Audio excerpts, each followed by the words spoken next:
Baby, you're perfect. Habang tumatagal ay lalo itong gumaganda sa paningin niya. Ito na lang nga ang magandang babae para sa kanya dahil adik na siya sa dalagang ito. Kumbaga ay ulol na siya. Itataya niya lahat ng kayamanan niya at marangyang buhay niya, wag lang itong bawiin ng Diyos sa kanya. Masaya siya dahil siya ang nakauna dito. Katunayan ngayon nagpalit pa sila ng kobre kama kagabi pagkatapos nilang kumain dahil may bahid ng dugo ang kama. Kakaibang saya ang naramdaman niya sa kanyang puso nang makita niya ang dugong iyon.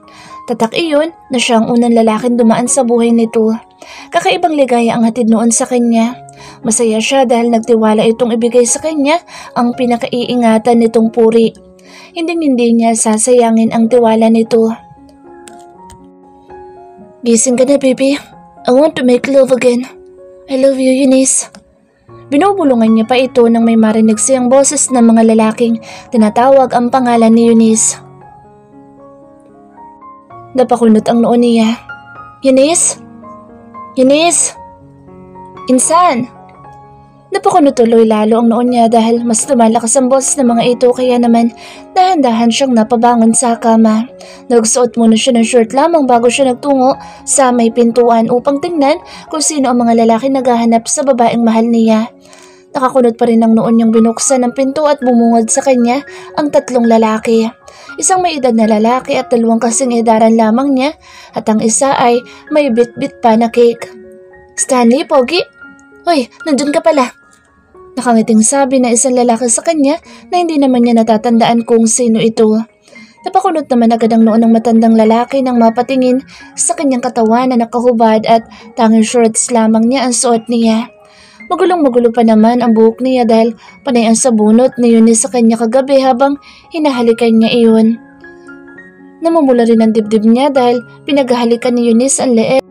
Such a wild innocent girl and he likes it. Mas nagustuhan niyang ganoon ito dahil naabot talaga niya ang tunay na ligaya kagabi. Wait, teka nga. Sino ba mga ito? Bakit parang galit na galit ang matandang lalaki sa kanya? Anak ng kalabaw ka? Anong ginawa mo sa pamangkin ko? Singhal sa kanya na matanda kaya naman napaatras siya. Akala niya susuntukin siya nito ngunit napigilan nito ng dalawang lalaki. Pamangkin? Pamangkin raw nito si Eunice? Ibig sabihin ito ang tsuhi ng nobya niya? Sino ho ba kayo? Pasensya na po, hindi ko kayo naalala. Nagkaroon po ako ng amnesia pagkatapos ko maalala ang nakaraan ko. Abay tarantado, paano ka naman nagkaroon ng 2 beses na amnesia? Napakatanga mo naman para magkaroon ng ganoon. Nasaan ang pamangkin ko? Bakit nakahubo ka? Tiyo! Sabay-sabay silang napalingon kay Eunice na lumabas ito ng kwarto nila. Napangiti siya ng konti nang mapatingin sa kanyang nobya. Kahit magulo ang buhok nito ay hindi pa rin nabawasan ang ganda nito sa kanyang mga mata. Isinuot nito ang t-shirt niya kagabi at nakabaliktad pa iyon. Nakasuot na rin ito ng jogging pants na suot dito kahapon ngunit baliktad din iyon. Mukhang nagmamadali talaga ang nobya niya sa pagdamit nang marinig siguro nito ang malakas na boss ng tsuhi nito. Paika-ika pa ito sa paglalakad at halatang may iniindang hapdi at kerot sa masalang bahagi ng katawan nito. Tingnan mo itsura ng pamangkin ko. Parang winasak ng 10 demonyo. Wala kang awa. Tingnan mo nga, hindi makalakad ng maayos. Mag-usap nga tayo. Nanlilisik ang mga matang sambit ng matanda sa kanya. Hindi naman siya nakaramdam ng takot dahil alam na niya kung anong gustong ipahiwatig ng matandang lalaki sa kanya ngunit nag-aalala siya para kay Eunice. Baka isipin nitong mapipilitan lamang siya magpakasal dito dahil lang sa pananakot ng tsuhin nito. Ayos ka lang, baby? Good morning. Kanina pa kita ginigising, bakit tumayo ka agad? Tinignan siya ni Eunice na parang hindi makapaniwala sa masayang pagbulong pa niya. Samantalang takot na ito. Ang cute naman na magiging misis niya. Ganito palang itsura nito kapag natatakot. Mag-usap tayo. Magsibihis nga muna kayo na maayos at nakakahiya kayong dalawa. Hindi ako papayag na hindi mo pananagutan ng pamangkin ko. Singhal pa rin ang tsuhi ni Eunice. Samantalang tahimik lang ang dalawang kasama ng tsuhi ni Eunice sa likuran nito. Parang lalong natakot si Eunice at nakita niya ang pangamba sa mga mata nito. Tiyo, magpapaliwanag ho kami. Magpapakasal po kami kaya hindi niyo na po ako kailangan pilitin dahil gustong-gusto ko na rin po ang pakasalan ng nobya ko. Matapang niya sambit bago niya inakbayan si Eunice. Nalalaki naman ang mga mata nitong napatingin sa kanya kaya naman kinandatan niya ito habang nakangiti siya. Hindi nagbibiro ang tsuhin ko. Baka ikapakasal nga talaga niya tayo. Hindi rin ako nagbibiro, baby. Handang-handa na akong maging asawa mo. Umiling ito. Hindi ako pwede mag-asawa. Hindi ko maaaring iwanan ng bahay na ito. Ngumiti siya. Sino ba nagsabing iiwanan natin ang bahay na ito? Handa akong tumira dito habang buhay kasama ka. Handa akong iwan ang lahat para makasama ka lang. Life without you will be empty. Saglit niyang iniwan ito bago siya lumapit sa maliit na bag na dala-dala niya. Noon, nung magpunta siya dito sa isla. Inalabas niya ang maliit na kahon doon. Nakatingin lang sa kanya ang mga ito. Paplanuhin ko palang sana ang surprise na proposal ko sa iyo, baby, pero nagkaipitan na tayo ngayong umaga dahil nabutan tayo ng tsuhin mo. Babawi na lang ako sa kasal natin, ha? Napapalunok si Eunice habang nakatingin sa akin niya. Nalaki ang mata ng mga ito nang bigla siyang lumuhod sa harap ni Eunice at binuksan niya ang maliit na kulay pulang kahon. Isa yung diamond engagement ring. Engagement ring iyon ng mommy at daddy niya. Ibinigay iyon sa kanya ng mommy niya bago pa siya na-aksidente noon. Gusto na raw kasi ng mommy niya na magkaroon siya ng asawa. Yun daw ang ibigay niya sa babaeng mapipili niya. Tinawanan niya lang kagustuhan noon ng mommy niya kaya itinago niya lang ang kahon na iyon at hindi pinahalagahan.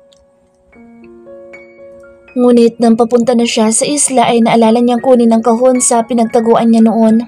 Dahil nasisigurado niyang isa sa mga araw na ito ay yayayain na niyang magpakasal si Eunice. Ganon siya kasigurado kaya dinala niya ang kahon ng singsing. Stanley, Eunice, mahal ko. Pwede ba kitang maging misis? Pwede ba kitang makasama habang buhay? Will you marry me, baby? Habang sinasabi niya ang mga salitang iyon ay ramdam na ramdam niya ang bawat salita na nanggagaling sa loob ng kanyang puso. Sa katunayan nga ay napapaluhan na pala siya habang nakatingin sa mga mata nito. Unti-unting nagliwanag ang mukha nito dahil sa kanyang tinanong at nagniningning iyon sa kaligayahan. Napaluha rin ito habang nakangiti. Nakakainis ka. Bagong gising talaga ako at baliktad pa itong suot ko. Hindi man lang ako nakagaon. Ngumiti siya. Kahit ano pang isuot mo o kahit bagong gising ka lang, ikaw at ikaw lang ang gusto kong tanungin ng ganito. Ano sagot mo, mahal ko? Kinakabahan siya sa isasagot nito. Nais niyang makiusap sa Diyos ngayon na maging maayos sana ang isagot ng dalaga. Handa akong magbago para sa iyo, Eunice. Huwag ka sanang matakot na maging asawa ko dahil seryosong-seryoso ko sa nararamdaman ko sa iyo. Mahal na mahal kita. Please, be my wife, baby. Sunod-sunod itong tumango, tinawakan ng dalawang pisngin niya. Oo, Stanley.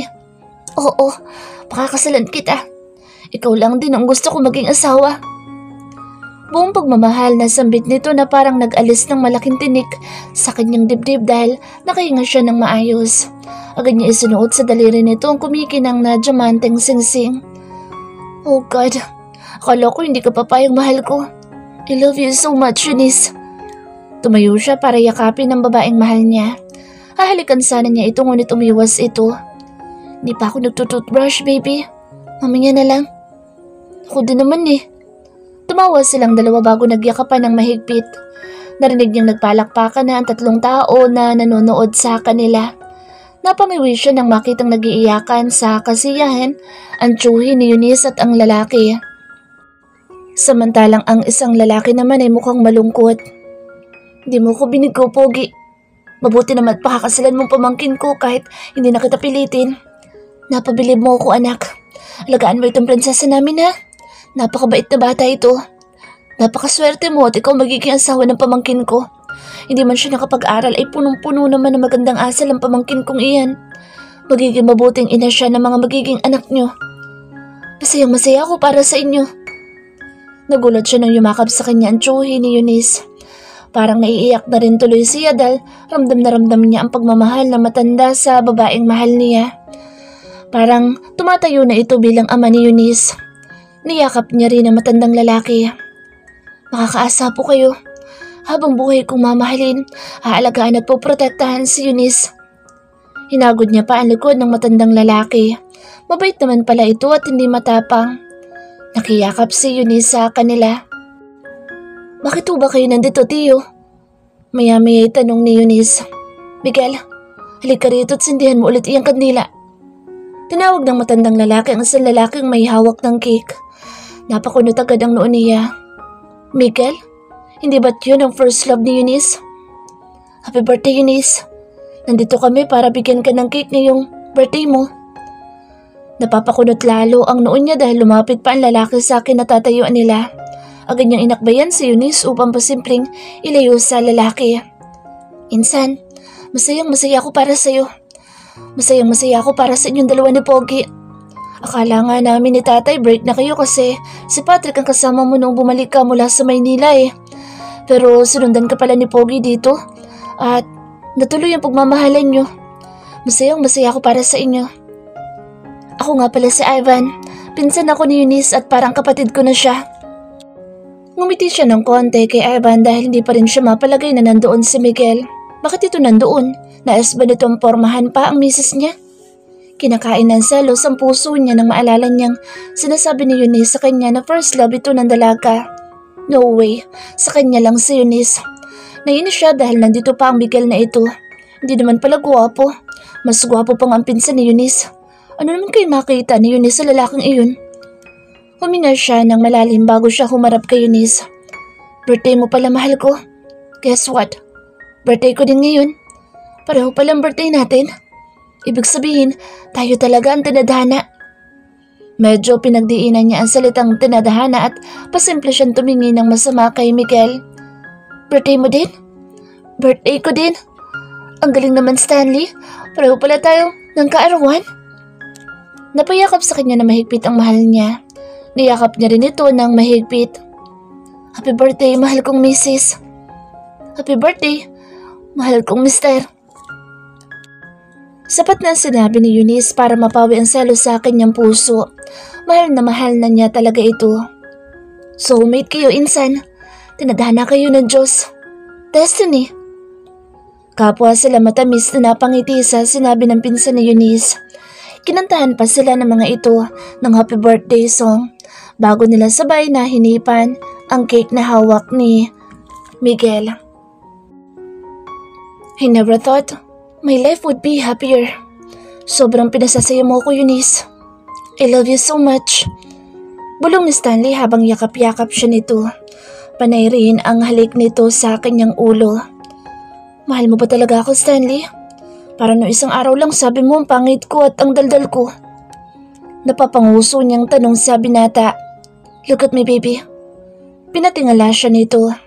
Tumigil ito sa paghalik sa ulo niya tumingin sa kanyang mukha. Sinalubong nito ang kanyang mga tingin. Madaldal ka naman talaga, baby. Pero yun ang nagustuhan ko sa'yo. Gustong gusto ko kapag lumalaki yung butas ng ilong mo dahil naiinis ka sa akin. Gustong gusto ko rin yung mga emosyon na nakikita ko sa mga mata mo. Sorry kung sinasabihan kitang pangit noong una, ha. Hindi yun totoo, baby. Dahil ikaw ang pinakamagandang babaeng nakilala ko at kinababaliwan ko na ngayon. Mahal na kita talaga, Eunice. Ewan ko kung paano nagsimula. Maybe mahal na kita noong ako pa sa Pogi.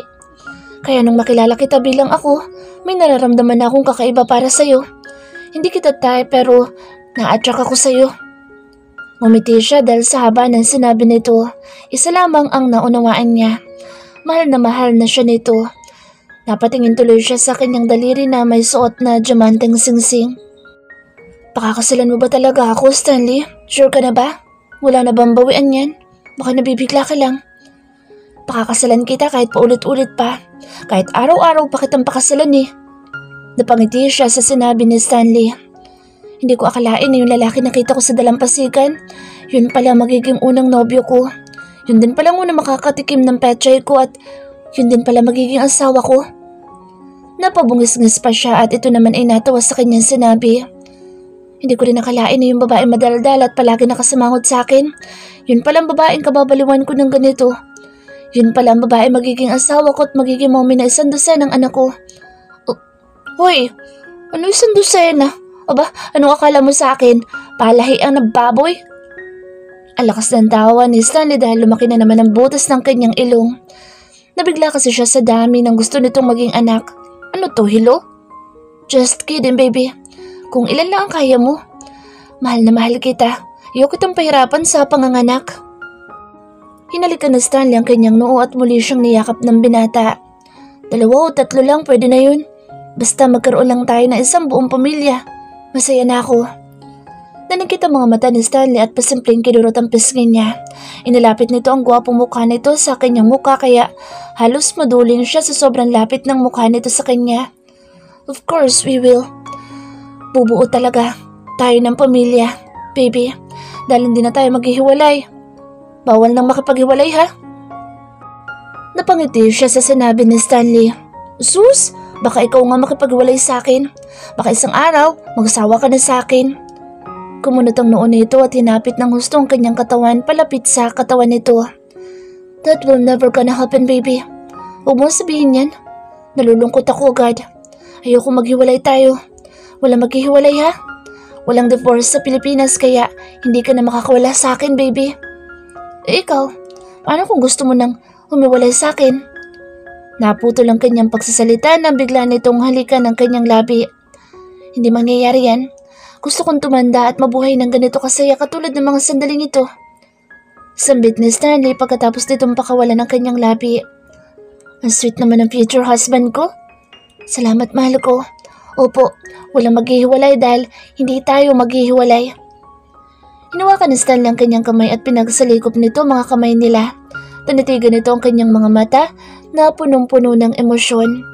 Napalunok siya dahil tila nag-aalala ito. Ipangako mo sa akin, baby. Huwag kang bibitaw sa akin na. Huwag mo nga hayaang magkahiwalay tayo. Huwag mo akong iiwanan, Eunice ha? Magkasama natin haharapin na magiging buhay natin. Promise me, baby. Please?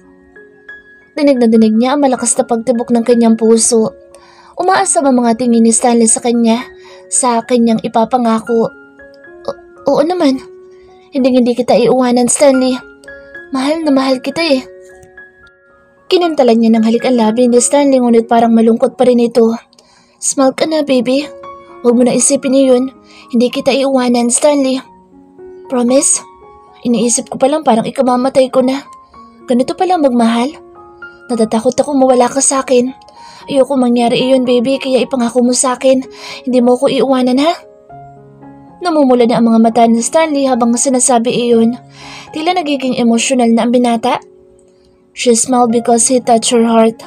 Parang ipinararating nito sa kanya kung gaano ito natatakot na mawala siya. Tumango siya habang napapaluha na pala siya. Opo, baby. Hindi kita iiwanan, promise. Hindi na tayo maghihiwalay, Stanley. Napalunok siya dahil parang may naramdaman siyang kakaibang kaba sa puso niya. Napadasal na lang siya na huwag sana silang maghiwalay ni Stanley. Okay, Eunice. Pangahawakan ko yan, baby. Aalagaan at mamahalin kita ng sobra. Niyakap siya ng mahigpit ni Stanley. Thank you, Stanley. Aalagaan at mamahalin din kita ng sobra-sobra. Pangako ko yan sa'yo. Pangako ko din sa'yo, Eunice. Hindi kita pakakawalan. Dahan-dahan nitong hinalikan ng banayad na halik ang kanyang labi. Kapwa sila kusang napapapikit nang maglapat ang kanilang mga labi sa isa't isa. Punong-puno ng pagmamahal ang mga halik ni Stanley sa kanya sa mga oras na iyon. Kapwa nila ipinararamdam sa isa't isa sa pamamagitan ng paghahalikan ng ganoon ang kanilang tunay na nararamdaman. Hanggang sa nauwi iyon muli sa isang maalab at masarap na pag-iisa. Punong-puno ng pagmamahala ng pagtatalik nila. Ngunit naputol ang mainit na sandali sa pagitan nila nang makarinig sila ng boses ng lalaki sa kanilang likuran. Oh shit! Sorry guys, ituloy nyo lang yan. Bakit kasi hindi kayo nagsasara ng pinto? Sigaw ni Chris at sinarado agad nito ang pinto ng kwarto nila. Karga pa naman nito ang anak nitong si Baby Caleb. Akala ng mga ito ay natutulog sila dahil tahimik ang paligid. Dahan-dahan lang kasi ang paglalampungan nila Stanley at mahina lang ang mga ungol nila na silang dalawa lang ang nakakarinig. Hindi tuloy naisip nila Chris na may milagro silang ginagawa sa banig. Para silang binuhusan ng malamig na tubig at nagmadali silang magbihis. Bitin na bitin silang pareho ni Stanley ngunit malaking palaisipan sa kanila kung anong ginagawa nila Chris sa isla. Naririnig pa nilang parang napakaraming tao sa labas na kausap ni Chris. Oh God, sorry Eunice. Hindi ko alam na pupunta sila ngayon dito. Nagmamadali na si Stanley sa pagsuot ng shorts nito. Hold my hand, baby. Hinawakan ni Stanley ang kanyang kamay at akman lalabas na sila sa kanyang kwarto upang harapin ang mga kaibigan nito, ngunit nahihiya siya kaya naman nagdadalawang isip siya kung lalabas na ba sila sa kwartong iyon. May naririnig na nga silang pag-iyak ng mga bata dahil naghahanap ng wifi ang mga ito. Nagrereklamo na rin ang mga bata dahil mainit daw sa loob ng bahay niya at wala daw bang aircon. Ilan lang iyon sa mga naririnig nila ni Stanley na pag-uusap ng mga nandoon sa loob ng kanyang bahay. Pinigilan niya si Stanley bago pa man ito mabuksan ang pintuan. Tumingin ito sa kanya at nakita nito ang nag-aalala niyang mukha. Why, baby? Nahihiya ko, Stanley. Nakita tayo ng kaibigan mo na nakahubad at may ginagawang milagro.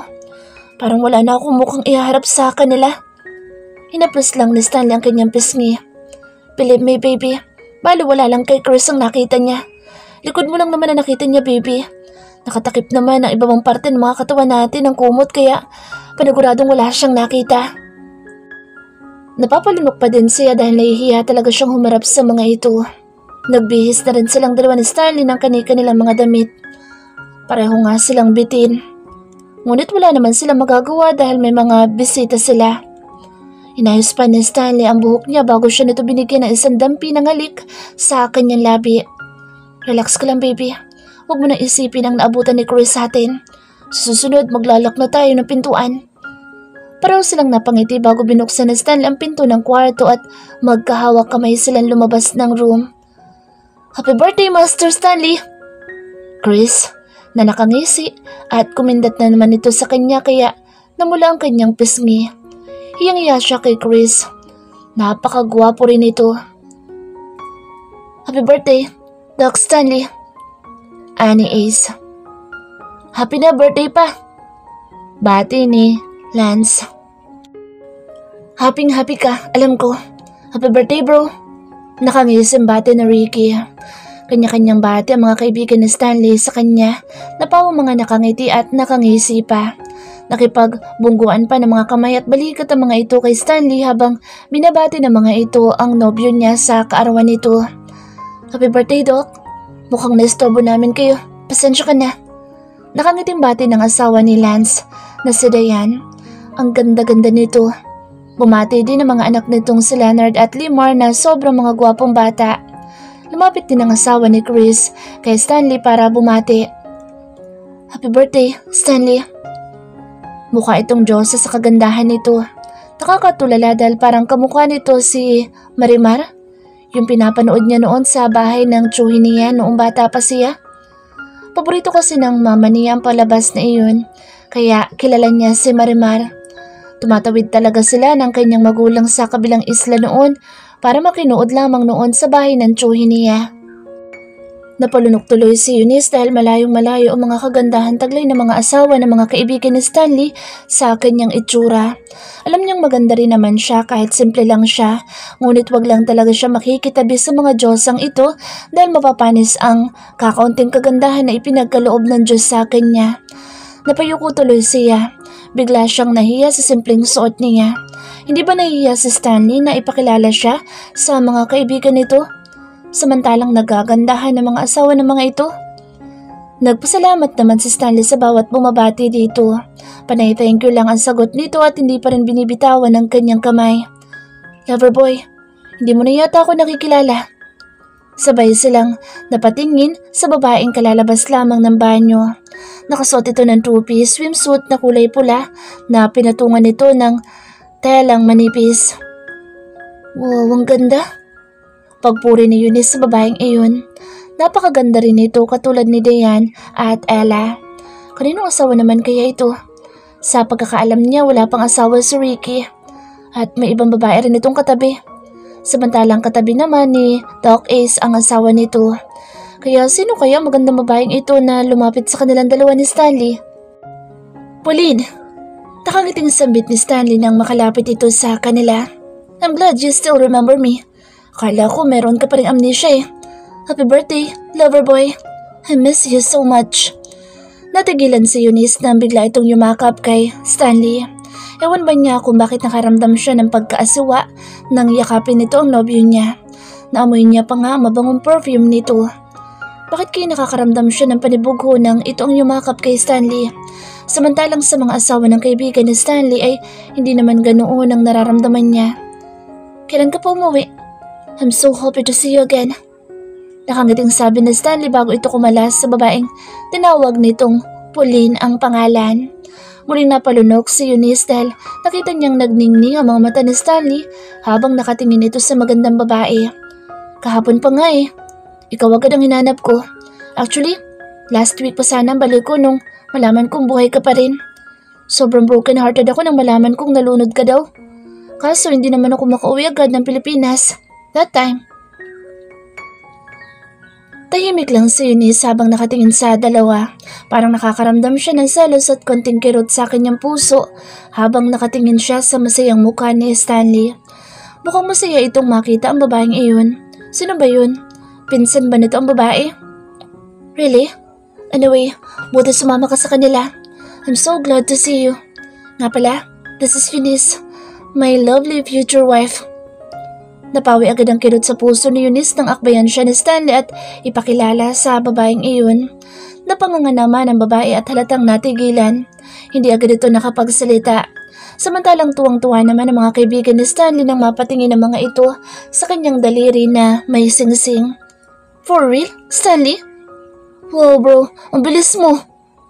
Tuwang-tuwang sabi nila Chris. Pumalakpak pa ang mga ito na halatang masaya sa kanila. Congratulations! Magpapakasal ka na rin katulad nila. Magparami kayo. Bata na Ricky na masaya din para sa babaero nitong kaibigan. Hindi akalain ng mga ito na yayayain agad siyang magpakasal ni Stanley. Todong ngiti naman si Stanley dahil masayang masaya itong ibalita sa mga kaibigan nito ang nalalapit nilang kasal. Kailan ang kasal niyo, Stanley? Masaya kami para sa inyo. Tanong ni Lance. Hindi pa namin napag-uusapan itong mahal ko eh. Pero kung ako lang masusunod, bukas na bukas, pakakasalan ko na din siya. Nakangising sagot ni Stanley na tila proud sa kanya.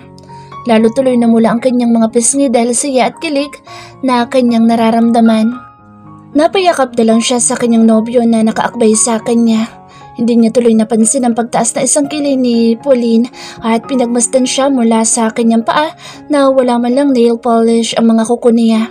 Hanggang sa kanyang simpleng pananamit na jogging pants at t-shirt, hanggang sa simpleng niyang mukha.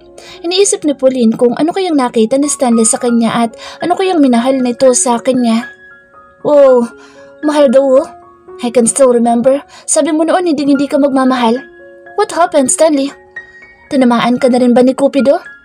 Duling ba yun si Cupido? Bakit ako? Hindi ako tamaan. Pangaasar ni Ricky kay Stanley. Niyakap siya ni Stanley sa harap mismo ng mga kaibigan nito. Lalong kinilig ang mga ito, lalo na't ang mga babae, bukod kay Pauline.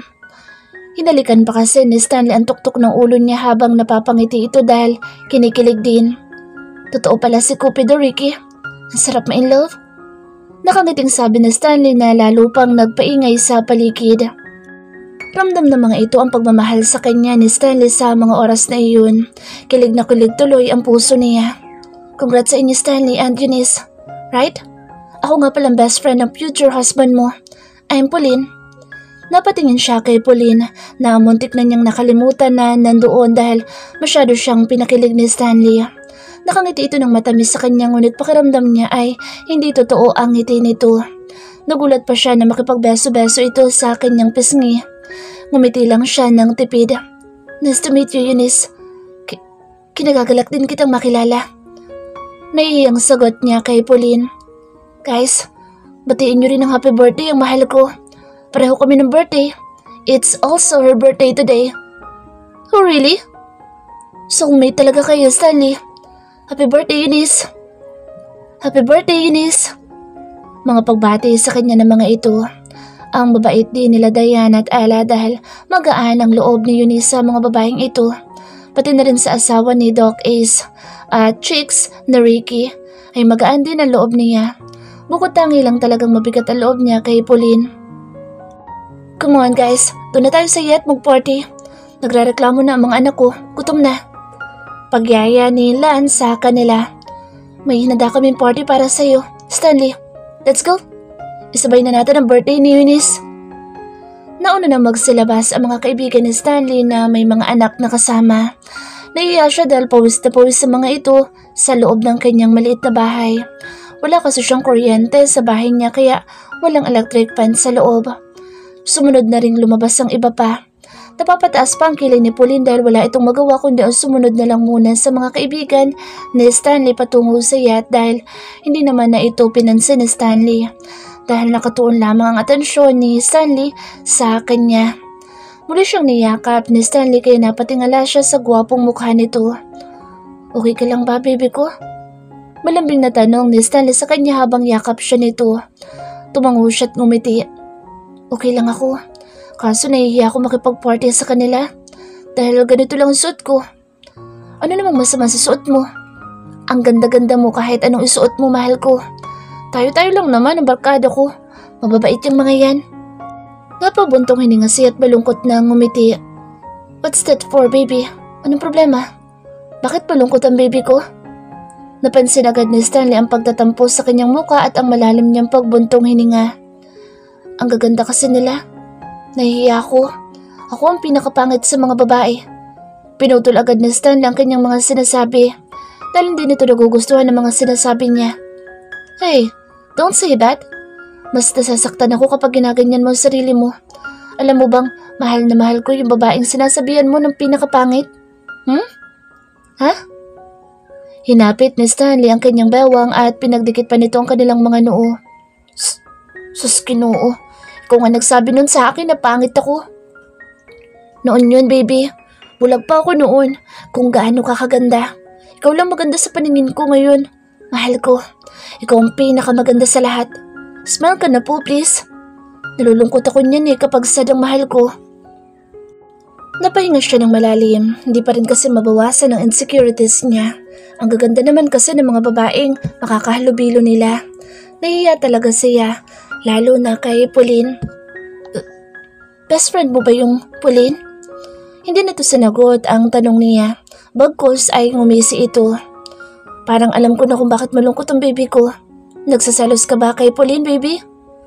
May panunukso sa mga ngiti ni Stanley sa kanya na para bang nahuhulaan na nitong nagsaselos siya. Hindi na siya nagsinungaling pa. Tumango siya ng mahina. Akala ko kasi ako lang best friend mo eh. Hindi ko akalain na meron ka na palang ibang naging kaibigan bago pa man tayo maging magkaibigan. Magkaibigan?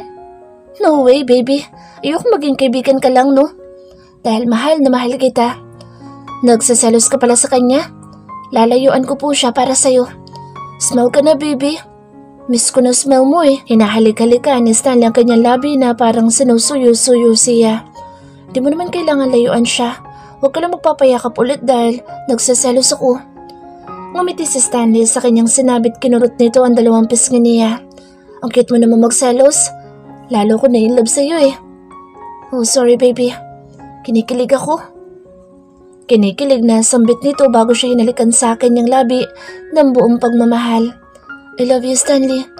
Salamat sa pagsabi mo sa mga kaibigan mo na pakakasalan mo na ako, ha? You don't need to thank me, baby. Proud akong ipagkalat sa buong mundo na napakaswerte ko dahil ikaw ang magiging misis ko. Nagyakap sila ng mahigpit. Nagpapasalamat siya dahil pinapakalma ni Stanley ang mga insecurities niya. Where's Eunice? Chill bro. Wala pa 5 minutong nawawala sa paningin mo si Eunice. Naghahanap ka na? Chris chuckled at him. Sinamahan lang siya nila Tayan sa room para magpalit ng swimwear. Inakbayan siya ni Chris at Ricky habang nandoon sila sa yacht party na inihanda ng mga ito para sa kanya. As usual, it's a pool party inside Chris' yacht. Ganoon naman silang magkakaibigan. Pinapagamit ang kanilang mga pribadong yate para sa kanilang mga kaibigan. Katulad noong gabing maaksidente siya, ay sinaselebrate din nila ang birthday party ni Ricky sa kanyang yate. I missed her already. Nakangising katwiran niya sa kanyang mga kaibigan. Totoo naman, nasasanay na siyang palaging kasama si Eunice kaya't Malingat lang ito sa kanya na 5 minuto ay nahanap-hanap na niya ang dalaga. Tom Stanley, hindi nga kita talaga kilala. You've changed a lot. Natatawang sabi ni Ricky sa kanya at bagya pa nitong ginulo ang buhok niya. Totoo ba talagang pakakasalan mo siya? Nakangiting tanong ni Chris na parang mas excited pa ito kaysa sa kanya. Nakangiti siyang tumango. Yes, I will. Kung pwede nga lang ngayon eh. Nagtawanan ang mga ito dahil sa kanyang sinabi. Kanya-kanyang kopita ang hawak ng mga ito na may lamang mamahaling inumin na nabili pa ni Chris mula sa Europe. Cheers for Stanley! Welcome to the club, except for Ricky. Masayang sambit ni Lance. Club of what? Kunot noong tanong ni Ricky. Club of HM. Nakangising sagot ni Chris. HM? Lalong napakunot ang noon na Ricky dahil hindi nito maintindihan ang club na binabanggit nila Chris. Samantalang nakangiti lang siya. Hindi rin naman niya alam kung ano ibig sabihin ng HM but he can feel it's something about getting married and finding the right one. Si Ricky na lang kasi ang kaibigan nilang ayaw pa magbago. Panay pambababae pa rin ang inaatupag nito. HM means happily married handsome men. Nag-high five pa ang magpipinsan at magkakaibigan bago nag-cheers ng mga baso. Samantalang nilakasan naman ni Doc Ace ang music dahil nagkakasayahan na ang lahat. Tom, ang corny nyo? Huwag nyo talaga ako isala sa samahan nyo. I'm totally out. Natatawa na lang sabi ni Ricky dahil napapasayaw pa sila Chris sa malakas na tugtog. So, what's your plan, Stanley? I want us to get married as soon as possible. Baka bukas kausapin ko siyang lumuwas muna kami ng Manila para ayusin ang kasal namin. Then babalik na kami dito sa island. Wait, what? Natigil naman sa pagsasayaw sila Chris dahil sa narinig na plano mula sa kanya. Babalik kayo dito sa island for what? Kunot nung tanong naman ni Ricky. Ngumiti siya. Alam niyang hindi mauunawaan ng mga kaibigan niya ang kanyang naging desisyon. We will live here. Dito kami bubuo ng pamilya namin ni Eunice. Hell no! Paano ang profesyon mo? How about your family? Your business and everything? Ani Chris. I can sacrifice everything for Eunice. Hindi niya kayang iwanan ng isla na ito kaya napagdesisyonan kong irespeto ang kagustuhan ng babaeng mahal ko. Kung dito niya gusto magsimula, kung dito niya gustong bumuo ng pamilya, papayag ako. Kung nasaan siya dapat lang na nandoon ako. Natahimik ang magkakaibigan at magpipinsan. Nagkatingin na ng mga ito ng seryosong tingin. Parang hindi sila sang-ayon sa naging desisyon niya. Don't sacrifice everything just for her, Stanley. Hindi dito sa isla na ito ang mundo mo. Paano na pagiging doktor mo? Paano na ang negosyo mo? Mapag-uusapan niyo naman siguro na gawin na lang itong bahay bakasyonan. Ana Ricky. Hindi niya kayang umalis sa lugar na ito. I'm willing to be with her alone on this island for the rest of my life. Magbabakasyon na lang siguro kami madalas sa ibang lugar but this island will be our home. Hindi makikitaan ng kahit na anumang pag-aalinlangan ng kanyang muka because he is really willing to do everything for Eunice. Huminga ng malalim si Chris at tumahimik na lang ang mga ito. Wala na lang sumubok na magkomento pa dahil kitang-kita ng mga ito ang pagiging desedido niya. Good luck, Anna. Tadapit na lang ni Ricky ang kanyang balikat. Nababaliw ka na nga talaga, Stanley. Anyway, kung yan ang magpapasaya sa'yo, supportahan ta ka. Biro pa ni Chris. Cheers? Nakangiting tanong niya sa mga kaibigan. Napangiti na lang din ang mga ito at narespeto ang kanyang desisyon. Cheers! Ininom nilang kanilang mga inumin bilang pagsuporta sa desisyon niya. Maya-maya pa inapalingon sila sa kabilang dulo ng swimming pool kung saan nakangiting lumabas doon ang mga babae, ang mga asawa nila at ang babaeng itinitibok ng kanyang puso. Nandoon din si Pauline sa likod ng mga ito.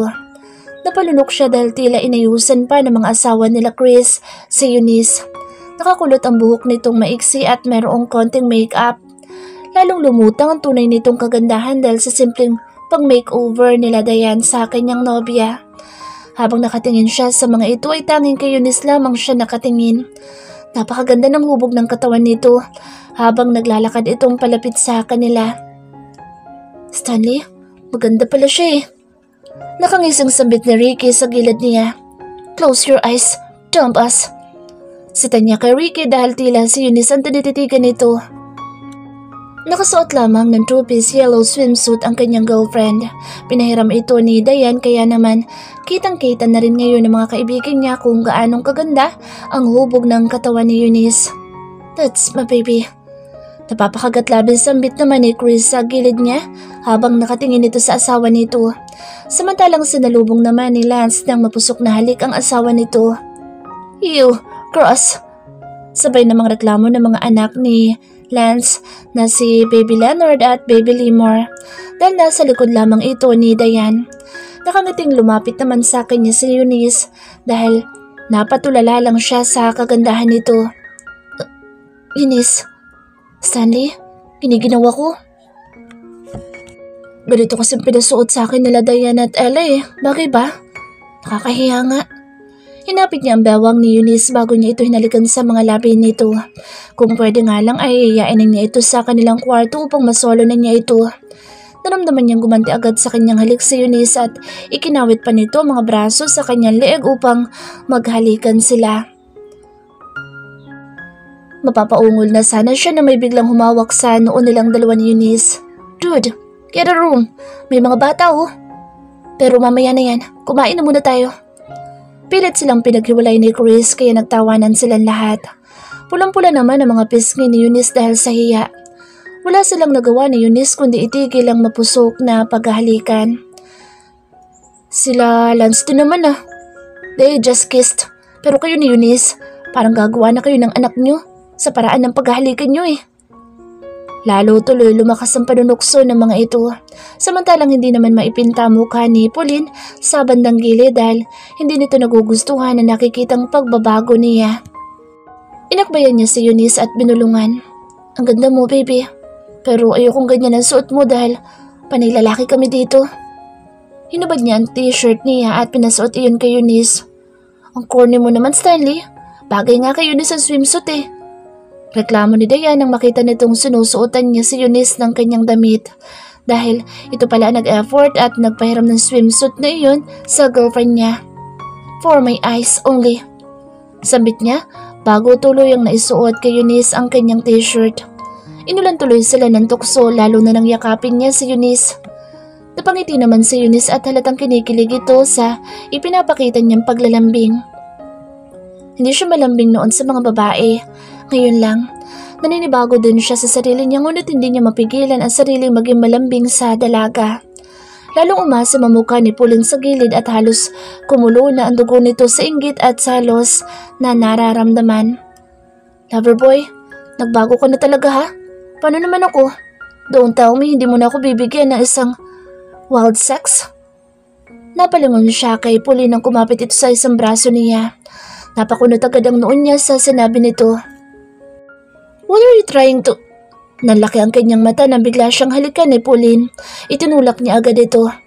Tom, why did you do that? Singhal niya kay Pauline dahil hindi niya inaasahan na hahalikan siya nito sa harap mismo ng girlfriend niya. Sungit mo na sa akin ha? Dati naman kahit may girlfriend ka, nagsasaks pa rin tayo, di ba? Ayos lang naman siguro yun kay Eunice, di ba? You know, Eunice, dati kasi kahit may girlfriend na itong si Stanley, palagi pa rin kami nagsasex sa tuwing umuwi ako dito sa Philippines. Halos natahimik ang lahat dahil sa sinabing iyon ni Pauline. Napakuyom ang kanyang kamay at umaho ng galit sa kanyang dibdib dahil hindi niya inaasahan na magsasalita ng ganoon si Pauline. That was before. Pinigilan ni Eunice ang kanyang mga sasabihin sa pamamagitan ng pagpisil nito sa kanyang kamay. Doon pa lang siya napatingin sa girlfriend niya. Napakaseryoso nito habang nakatingin kay Pauline. Excuse me lang ho, Miss Pauline ha? Mawalang galang na. Hindi na ganoon si Stanley ngayon. Naniniwala kasi ako na totoong pag-ibig na ang nararamdaman niya para sa akin. At sa tanong mo kung papayag ako sa gusto mo, nababaliw ka na siguro. Magkaroon ka sana ng respeto sa sarili mo. Kung iniisip mong magagalit ako kay Stanley dahil sa ginawa't sinabi mo, nagkakamali ka. Parte na lang iyon ng mga nakaraan ni Stanley bago pa man niya ako makilala. At alam ko nagbago na siya. Lalong natahimik ang paligid. Tanging ang music na lang ang maririnig sa buong yate dahil sa tensyon na namamagitan sa dalawang babae. Biglang tumawa ng malakas si Pauline. Joke lang? Masyado ka seryoso. Alam ko namang mahal na mahal niyo isa't isa, no? Joke lang yun, girl. Tumatawa itong mag-isa. Walang natatawa sa mga kaibigan niya dahil hindi rin nagustuhan ng mga ito ang mga sinabi at ginawa ni Pauline. Ramdam ng mga ito na nais ni Pauline na sirain siya kay Eunice. It's not a good joke. Balak mo bang magulo? Mataray na tanong ng asawa ni Lance. Mga nakataas ang kilay ng mga ito kay Pauline kaya naman napa-walk out tuloy ang babae at nagmamadaling pumasok sa isa sa mga kwarto sa loob ng yate ni Chris. She's a bitch. Nairitang sambit ni Ella na nagigigil sa mga ikinilos ni Pauline. Lasing na siguro iyon. Kanina pa kasi umiinom. Sabi ni Ricky upang huwag na magalit ang mga ito. Hindi sapat na dahilan ng pagiging lasing para gumawa ng kagagahan. Naiiritang sambit ni Ella. Mukhang naging kaibigan na agad ito ni Eunice kaya mas naiinis pa ang mga ito. Samantalang tahimik lang si Eunice sa kanyang tabi. Baby, sorry. Ayos ka lang ba? Kinakabahang tanong niya. Mag-toothbrush ka, Stanley, na 10 beses. Kung hindi na kita hahalikan ulit. Napanganga siya na mag-walk out din si Eunice kaya mabilis niya itong hinabol dahil mukhang uuwi na ito sa bahay nito. Baby, wait! What a birthday party. Tom. Baby, sorry. Wait lang. Napahinto si Eunice sa paglalakad ng hawakan ni Stanley ang kanyang siko. Blankong ekspresyon ng kanyang mukha nang harapin niya ito. Sorry baby, hindi ko naman nakalain na gagawin ni Pauline iyon. Doon ka na sa Pauline mo. Nakangusong sambit niya. Hindi niya kasi mapigilang makaramdam ng selos sa mga sandaling iyon, lalo na't nalaman niyang higit pa sa pagkakaibigan ang namagitan noon sa dalawa. Napalabi naman si Stanley na tila nagmamakaawa sa kanya upang wag na siyang magselos at magtampo. Ayoko sa ibang babae, Eunice. Ikaw lang ang gusto ko. Huwag mo kong ipamigay sa iba dahil taken na ang buong pagkatao at kaluluwa ko ng babaeng kaharap ko ngayon. Please, huwag ka na magselos sa ibang babae. Inilibing ko na sa libingan ng pagiging babaero ko simula nang mahalin kita. Alam mo ba yun? Alam mo bang patay na patay ako sa'yo? I'm all yours, baby. Sayong-sayo lang ako. Walang kahit na sinong babae ang makakaagaw sa akin mula sa'yo. Gusto mo? Itago mo na lang ako dito sa isla habang buhay. Papayag ako basta't kasama lang kita.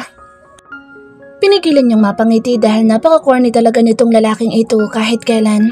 Kinikilig tuloy siya dahil halatang mula sa puso nito ang bawat salitang sinasabi nito.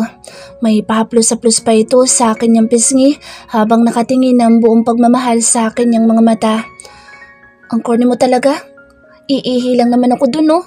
Ikaw naman, mag-toothbrush ka na agad dahil ayokong may laway na ibang babae ang uso mo. Hinila niya ang kamay ni Stanley dahil nakangiti ang mga kaibigan nito sa kanilang likuran. Rinig na rinig din kasi ng mga ito ang kakornihan ni Stanley. Doon palang umiti si Stanley at inayos nito ang pagkakahawak ng kanilang mga kamay. Para bang nakahinga ito ng maluwag. Iihi ka lang pala baby ko. Akala ko babalik ka sa bahay mo at palalayasin mo na ako. Palalayasin kita kapag nagpahalik ka pang muli sa ibang babae. Napapangusong sabi niya. Lumingon si Stanley sa mga kaibigan nito na hanggang ngayon ay nakangiti pa rin sa kanilang dalawa. Guys, nagbago na ako, di ba? Tanong ni Stanley sa mga ito na lalong ikinangisi nila Chris. Oo, Eunice. Baliw na yan sa'yo. Sagot naman ng mga kaibigan ni Stanley kaya namula tuloy ang kanyang pisngi. See? Promise ko sa'yo, Eunice. Hindi na ako babaero. Ikaw na lang po ang babae ko. Kontentong-kontento na ako. Cross my heart. Nag-sign pa ito na para bang nilalagyan ng cross ang dibdib nito bago nito itinaas ang kamay na tila ba ay nanunumpa. Oo na, naniniwala naman ako sa iyo eh. Mahal kita Stanley kaya may tiwala ako sa iyo. Sa mga babae may gusto lang, sa iyo ako. Hindi nagtitiwala. Paniguradong marami pa ako makikilalang Pauline sa buong buhay natin na nais kang agawin sa akin. Pero sorry na lang sila dahil hindi na rin kita pakakuwalan, no? Lalong napangiti si Stanley at namula pa ang pisngi nito. Tom, kinilig ako? Napakagat labi pa ito upang pigilan ang pagngiti ng todo dahil hindi nito mapigilang mapangiti ng husto. Kahit na may hindi magandang ginawa si Pauline ay natuloy pa rin ang masayang salo-salo nila para sa kaarawan nilang dalawa ni Stanley. Nabusog si Eunice sa sobrang dami ng pagkain na daladala ng magkakaibigan. Natatawa nga siya kay Stanley dahil 3 beses pa itong nagsipilyo para daw mawala na ang laway ni Pauline sa nguso nito. Pagkatapos nilang mag-party ay nagkayayaan na ang magkakaibigan na magpahinga na sa kanya-kanyang silid sa loob ng yate. Meron din silang kwarto ni Stanley doon kaya pinagbigyan niya itong doon muna sila matulog ngayong gabi. Teka, matutulog kang basang-basa itong buhok mo? Napakunot ang noo nito nang mapansin itong basang-basa pa ang buhok niya. Inaantok na ako eh. Hindi ko na mahihintay pang matuyo ang buhok ko. Dahilan niya. Hindi pwede baby. Baka sumakit ang ulo mo. Saglit lang at kukunin ko yung blower. Ano yung blower? Inosenteng tanong niya. Ngayon pa lang kasi siya makakarinig ng ganoon. Wait, kukunin ko baby. Ginagamit iyon para mabilis matuyo ang buhok. Tumayo si Stanley upang pumunta sa bathroom. Sit down, baby. Patutuyuin ko muna ang buhok mo. Sinaksak na muna ni Stanley ang blower na hawak-hawak nito sa gilid ng kama bago ito umupo sa tabi niya. Maya-maya pa ay pinapatuyo na nito ang buhok niya. May pag-chancing pa nga ang binata dahil maya't-maya rin ang paghalik nito sa kanyang pisngi. Baby, pakasal na tayo sa darating na Sabado. Okay lang ba? Ha? Hindi niya kasi marinig ang sinabi nito dahil masyado malakas ang tunog ng blower. Pinatay muna nito saglit ang blower upang magkarinigan sila. Niyakap siya nito mula sa kanyang likuran. Sabi ko, magpakasal na tayo sa darating na Sabado. Hindi ko na mahintay na maging misis kita. Napalunok siya dahil pabulong lang iyong sinabi ni Stanley sa kanya. Saglit tuloy siyang nawala sa kanyang sarili dahil ang sarap pakinggan ang boses nito habang yakap-yakap siya nito. Okay, sige. Ay, teka. Ano ka mo? Magpakasal na tayo sa Sabado, baby. Sumama tayo sa Manila pabalik nila, Chris. Tapos, ayusin lang natin ang kasal natin. Pagkatapos ng kasal natin, bumalik na tayo dito sa isla. Babalik tayo dito sa isla? Napalingon siya kay Stanley. Tumango ito. Alam ko namang dito mo gustong manirahan. Kung saan gusto ng misis ko, susundin ko. Napabuntong hininga siya. Alam niya mahirap para kay Stanley ang manirahan sa isla dahil sa buhay na nakasanayan nito sa Manila. Hinarap niya ito at tinitigan ng seryoso ang mga mata nito. Hindi mo naman kailangang isakripisyo ang buhay na nakasanayan mo para lamang sa akin. Umiling agad sa Stanley. No, baby. I can sacrifice everything for you.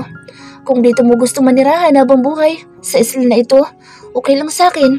Magiging masaya pa rin ako. Hinaplos niya ang pisngi ni Stanley kaya't napatigil ito sa pagsasalita. Thank you, Stanley. Pero hindi naman ako makasarili. Kaya ko rin magsakripisyo para sa'yo, Stanley. Kung magpapakasal tayo, napag-isip-isip kong kailangan kong iwanan ng isla. No, hindi ko pwedeng gawin sa'yo yun, baby. Alam ko mahihirapan kang iwan ang lugar na ito. Shh. Handa na ako, Stanley. Handa na ako makasama ka sa mundo mo. Masaya ako dahil handa kang iwan ang mundo mo para sa akin. Pero hindi ako makasarili, Stanley. May pamilya ka sa Manila. May mga taong nagmamahal sa'yo doon. Handa akong sumama sa'yo sa Manila at doon tayo bumuo ng isang masayang pamilya. Dadalaw-dalawin na lang natin ang isla na ito kapag may libreng oras tayo. Handa na ako sumama sa'yo, Stanley. Sigurado naman ako magiging masaya rin ako sa panibagong mundo na gagalawan ko basta't kasama kita. Nakatitig lang sa kanya si Stanley na parang hindi makapaniwala sa biglaang desisyon niya. Narinig niya kasi kanina ang pag-uusap nila Stanley at ng mga kaibigan nito. Para siyang nagising sa katotohanan na may mga tao ring nagmamahal kay Stanley. Handa na siyang baguhin ang kanyang buhay na nakasanayan para sa lalaking minamahal niya. Bakit ka umiiyak? Napapangiting tanong niya kay Stanley dahil tahimik itong umiiyak habang nakatingin lang sa kanya. I can't say anything. Sobrang mahal kita, Eunice. Parang sasabog yung puso ko sa halong-halong emosyon. Salamat dahil handa kang sumama sa akin. Pangako ko sa'yo, hindi na kita pababayaan, Eunice. Habang buhay kitang mamahalin. Bigla siyang niyakap ng mahigpit ni Stanley. Buong puso niya itong niyakap pabalik. I love you, Eunice. Bubuo tayo ng masayang pamilya. Promise ko sa'yo, kapag namimiss mo ang bahay mo rito sa isla, pupuntahan agad natin ito. Sana'y maging masaya ka sa feeling ko. Mahal din kita, Stanley. Paniguradong magiging masaya ako basta huwag mo lang sana akong ipagpalit at iiwan ha. Lalong humigpit ang yakap nito sa kanya. Mababaliw ako. Or should I say, mamamatay ako kapag nawala ka sa akin kaya imposibleng ipagpalit pa kita. Panay ang halik ni Stanley sa kanyang ulo habang magkayakap sila. Thank you, Stanley. Sana nga'y maalala ko na yung mga moments natin dito sa isla noong una. Gustong-gusto ko nang maalala kung paano kita unang nagustuhan. Paano nga kaya kung hindi mo na maalala mga sandaling pinagsamahan natin bilang si Pogi ka? Pero kahit ganoon pa man, masaya din ako dahil kahit pala yung tunay na Stanley, Scott, mababaliw din sa isang tulad ko. Napangiti silang pareho bago sila nagsalo sa isang mapusok at punong-puno ng pagmamahal na paghahalikan. Pagkatapos siyang halikan ni Stanley ay pinagdikit nito ang noo nilang dalawa. Ikaw lang ang babaeng nakagawa ng ganito sa akin, Eunice. Habang buhay kitang mamahalin. Muli na naman itong sinakop ang kanyang bibig. Nagpaubaya siya sa mga halik nito. Simula ng gabing iyon ay lumuwas na sila sa Manila upang ayusin ang kanilang kasal. Tuwan-tuwa ang parents ni Stanley dahil sa kanilang napagdesisyonan. Nasabik agad si Mrs. Scott na mag-asikaso ng kanilang kasal. Hindi daw ito papayag na hindi bongga ang maging kasal nilang dalawa. Umiiyak naman sa tuwa sila Manang Ising sa kanilang pagbabalik sa mansyon. Dumating ang araw ng kanilang kasal. Busy ang lahat sa kanilang kasal, nagaganapin mismo sa hardin ng mansyon. Garden wedding ang napili niyang kasal. Nangako naman si Stanley na magpapakasal pa daw silang muli sa isla dahil nais daw nitong ikasal sila doon. Kinakabahan siya ngunit hindi maitago ang sobrang kaligayahan na nag-uumapaw sa kanyang puso. Lumuwas rin ng Manila ang tiyuhin niya kasama ang kanyang pinsan upang dumalo sa kanilang kasal. Napakaraming tao ang dumalo sa kanilang kasal. Inimbitahan kasi ni Mrs. Scott ang halos lahat ng mga taong malalapit sa pamilya nito. Masaya ako para sa inyo, Iha. Salamat dahil binago mo ang anak ko. Salamat dahil ikaw ang naging rason para maniwala siyang muli sa pag-ibig. Ikaw ang nagbago ng isip niya na ang mga babae ay dapat na minamahal at hindi pinaglalaruan. Nagpapasalamat ako sa iyo, Eunice. Welcome to our family, anak. Mahigpit siyang niyakap na Mrs. Scott nang puntahan siya nito sa makeup room kung saan katatapos lamang siyang make-upan ng mga makeup artist. Nakasuot na rin siya ng kanyang wedding gown at para siyang isang tunay na prinsesa. Maraming salamat po, tita. Mommy, Iha. Ako na ang mommy mo simula ngayon, anak. Salamat po, mommy. Napakagulol tuloy siya sa labis na pasasalamat sa pagtanggap ng pamilya ni Stanley sa kanya. Walang mata pobre sa pamilya ni Stanley. Hindi man lang ipinaramdam sa kanya ng mga ito ang agwat ng buhay nila ni Stanley. Kahit hindi siya nakapagtapos ng pag-aaral at simpleng probinsyano lamang siya, ay hindi siya minaliit ng mga ito. Napagdesisyonan din tuloy niya na mag-aral pagkatapos ng kasal nila ni Stanley. Sinabi na niya kay Stanley ang plano niyang pag-aaral kaya sumang-ayon ito sa gusto niya. Natuwa ito dahil nagkaroon siya ng motibasyon upang mas mapabuti at mapaunlad ang kanyang kaalaman. I will now pronounce you husband and wife. You may now kiss the bride. Masayang pagtatapos ng pari sa kanilang kasal ni Stanley na kanina pa nila inaabangan. Nagpalakpakan ang lahat ng mga tao sa paligid, lalo na nang itaas na ni Stanley ang puting belo na tumatakip sa kanyang muka. Tinitigan muna siya ng kanyang gwapong asawa ng buong pagmamahal bago ito nagsalita. Mahal na mahal kita, Aki. Nanlaki ang kanyang mga mata dahil sa sinabi ni Stanley. Pulang-pula na rin ang mga mata nito at nag-uumpisa ng manubig. Ibig mo sabihin na aalala mo na yung unang pagkakataon na magkakilala tayo? Hindi makapaniwalang tanong niya kay Stanley. Tumango ito habang nakatingin ng buong pagmamahal sa kanya. Oo, Aki. Lahat-lahat naalala ko na. Naalala ko na kung paano nagsimulang gumanda ang buhay ko simula nang mapulot mo ako sa dalampasikan. Naalala ko na ang lahat ng pinagsamahan natin sa isla. Naalala ko na ang unang beses na tumibok ang puso ko para sa'yo. Lahat naaalala ko na, Aki. Naalala na kita, mahal ko. Mahal na mahal kita. Salamat dahil minahal mo pa rin ako kahit nakalimutan kita. Oh God, Paano mong naalala, Stanley? Napapaiyak niyang tanong sa kanyang asawa. Samantalang ang mga tao naman ay nasasabik na sa unang halik nila bilang mag-asawa. Nakatingin ang lahat ng tao sa kanila habang nag-uusap sila sa harap mismo ni Father. Kaninang umaga lang, Aki, nang makita ko ang isang painting ng babaeng may hawak na malaking isda. Bigla na lang bumalik ang mga alaala ko. Alam mo ba kung ano ang una kong naalala? Naalala ko kung paano unang tumibok ng kakaiba ang puso ko habang nakatingin ako sa iyo noong umahon ka sa dagat habang may bitbit kang isda. Mahal na mahal kita, Aki ko. Iho, kiss the bride na. Putol ni Father sa pag-uusap nilang dalawa ni Stanley. Napangisi tuloy ito kay Father at hinapit ang kanyang bewang. Ito na po, Father. Pilyong pinaliyad pa siya ni Stanley upang gawaran ng isang mainit na halik. Tuwan-tuwa ang mga tao sa paligid nang sa wakas ay halikan na siya ni Stanley. Halos mapagod ang mga ito sa pagpapalakpakan dahil napakatagal ng paghahalikan nilang dalawa ni Stanley. Iho, awat na. Sabi ko kiss lang. Putol muli ni Father sa paghahalikan nila. Nagtawanan tuloy ang lahat. Halos lahat ng tao ay masaya para sa kanilang dalawa ni Stanley. Sa isang banda naman ay naging masaya na lang din si Pauline para kay Stanley at bumalik na ito sa ibang bansa. Pagkatapos ng kanilang kasal ay mas lalo pang lumalim ang kanilang pagmamahalan. Binayayaan agad sila ng 4 na anak na halos sunod-sunod ang taon ng pagbubuntis niya. Taon-taon ay buntis siya. Sawa din ng Diyos ay hindi na talaga bumalik sa pagiging babaero si Stanley dahil ibinigay na talaga nito ang buong puso nito sa kanya at sa kanilang mga anak. 4 na babae ang kanilang mga naging anak. Paminsan-minsan ay nagbabakasyon pa rin sila sa isla at hindi na nila pinabago ang bahay niya dahil nais nilang manatili ang mga magagandang alaala ng kanilang pagmamahalan doon. Aki, gawa na tayo ng bunso natin. Tumigil ka nga, Stanley. Mabuti sana kung ikaw ang iiri eh. Please, pasalamat ka't marupok ako. Tara na sa kwarto at umpisahan na natin gawin ang bunso natin. Napahagikik siya nang buhatin siya ni Stanley patungo sa kanilang kwarto. Ay naku, pang ilang bunso na yan nila mom at daddy mo. Reklamo ni Manang Ising na isa sa mga taga-alaga ng mga anak nila. Napahagikik lang si Angel, ang panganay na anak nila Eunice at Stanley. Kahit 5 taon pa lang ito ay tila napakabibo at napakatalino na. The more the happier. Mas maraming kapatid, mas masaya po, Manang Ising.